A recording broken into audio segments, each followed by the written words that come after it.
Mga kaibigan, ito po yung pagpapatunay. Walang holiday kapag may kaso. Walang holidays kahit na anong araw. Pag merong warrant of arrest, huhulihin talaga ng mga otoridad. Alam niyo bakit? Yung pong mga co-accused ni Harry Roque at Crasanda Ong tungkol sa Pogo operation, tungkol diyan sa issue ng qualified human trafficking and available offense. Walang pansamantalang paglaya. Inaresto na po si Mr. Ko. Kaya palagay ko si Harry Roque lalong kakabahan dito, pero ayaw talaga niyang harapin yung kanyang problema eh. Tingnan na ito. You are alias Boss Terry or Terry. You have a warrant of arrest issued by Regional Trial Court, 3rd Judicial Region, Branch 118, Angeles City, Pampanga, for violation of qualified trafficking in persons or violation of RA 9208 as amended, violation of Section 4 in relation to Yung Section pong nakawait ng t-shirt ang inaresto. of Republic Act 9208 issued by Honorable Rene Estrada Reyes, presiding judge. Angeles, Pampanga. I will cite you your Miranda rights, okay? Your rights. I will. You understand English? Okay. I have a translation. Hindi nakakaintindi ng English to Chinese. You have the right to remain silent. Ayan na. Anything you say can be used against you in any court of law. Ayan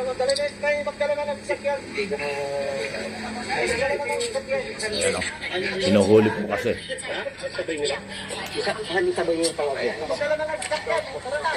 You have the right to have an attorney. If you cannot afford to have a attorney, the government will give you one. You understand?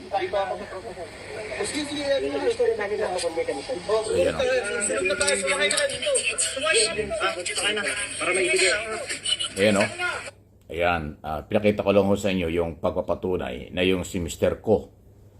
Si Mr. Ko. Si Terry kung tawagin. Boss Terry pala ang tawag nila. Bakit ba naging Boss Terry yan?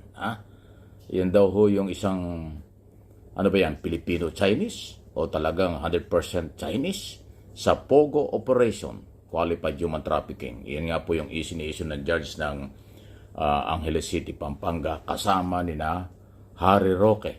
Ayan na, Harry Roque at saka ho si Crasanda Ong. Ayan. Yan ang dahilan. Ayaw mang aminin. Yan po ang dahilan kung bakit ayaw ni Harry Roque umuwi ng Pilipinas. Kasi sa oras na siya ay umuwi ng Pilipinas, huhulihin siya. Okay?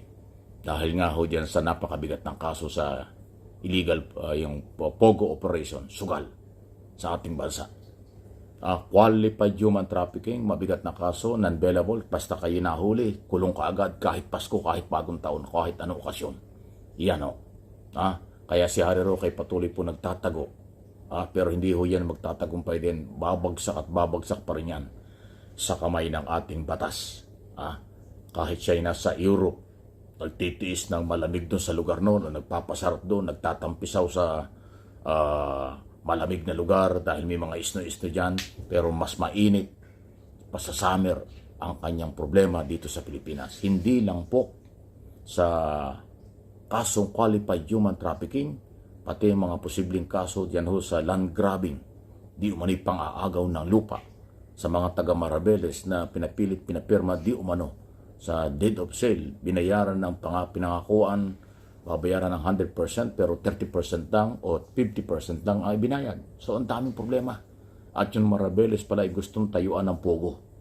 Kaya lang ho ay hindi nagtagumpay. Dahil talagang kailanman po ang illegal ay dapat hindi ho talaga sinusuportahan ng sinuman. So pagpapatunay ito ngayon, bagong taon na, pero wala tayong magagawa, na-aresto ang isa sa mga kasamahan at magpapatuloy. Yan po yung ginagawa ng ating mga otoridad. NBI at police ang magpapatupad ng batas. Okay? So, sabi ko naman sa inyo, kahit na bagong taon na, holiday pa rin po, ang balita hindi ho na wawala. Tuloy-tuloy pa rin po ito. Mga kaibigan, ito ay bahagi lang po ng ating pagmumonitor. Baka sabihin naman nyo, bagong taon ay negative ang balita. Hindi po. Pagpapatunay lang ito sa aking mga sinabi na nung araw pa. Susubaybayan natin ang rule of law na pinapairal ni Pangulong Marcos. Pero dahil wala nang kontrol ang executive department sa ganyan, basta nasa korte na, ang papel lang ng mga law enforcement ay ipatupad ang batas kahit kanino. Okay? Kaya maraming actually na tinuturing ng wanted ang pinaghahanap ngayon or seryosong hinahanap. Di ba no, isang araw lang, kababalita lang na identify na raw sa Mountain Province ba o dyan sa norte, nagtatago si Bantag, si Gerald Bantag. Tama ba? Na dating Undersecretary at Bureau of Correction Director General na may kaso namang murder. Kaugnay naman po yung Persilapid issue. Hindi pa po tapos yun. Yung ibang co-accused doon, nakakinasuhan, nagkaroon ng trial, convicted na, nakakulong na. Si Bantag ay kasalukuyan pa rin pong pinaghahanap. Pero mukhang hindi na ho magtatagal. Mahuhuli na daw po siya ng mga autoridad dahil alam na nga kung saan nandoon. Masyadong malawak ang Northern Luzon. Okay? Pero ang malinaw at magandang balita, hindi siya nakalabas ng bansa. Nakatulad ng ibang sobrang takot sa batas dahil sila may kasalanan, nagtago at gusto pang maging citizen sa ibang bansa para lang maproteksyonan. Katulad ni Harry Roque nga, katulad ni Saldico at yung iba pang mga involved dyan sa scam ng flood control na yung iba dahil under investigation, hindi naman sila napigilan ng immigration, so nagbakasyon, hindi pa bumabalik ang gayon. Di ba may balita na yung under the dating Secretary Manny Bonoan ay nag-abroad lang, nagpahinga yata kung ano, parang ang balita hindi pa rin bumabalik. Isa yan sa inirekomenda na kasuhan ng plunder at saka graft in corruption na inirekomenda ng ICI before Office of the Ombudsman. So, kasama yan.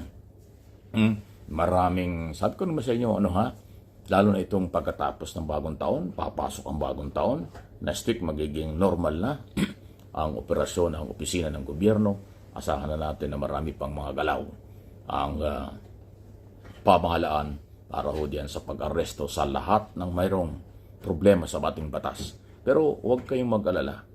Ito'y binabalita lang natin. Hindi ko sinasabi na ang mga akusado ay guilty. Wala pa hong makakapag-decide niyan. Sila lang ho ay inisyuhan ng warrant of arrest para panagutin sa kaso at ibibigay ang lahat ng pagkakataon na ipagtanggol ang kailang sarili. Yan kasi ang rule of law. Hindi ibig sabihin hinuhuli na, akala guilty na. Hindi po. Kaya nga lang, pag nahuli, kulong talaga kasi hindi wala akong pansamantalang paglaya ang kanilang mga kinasasangkutang problema. Happy New Year po muli sa ating lahat, Luzon, Visayas, Mindanao at sa buong mundo.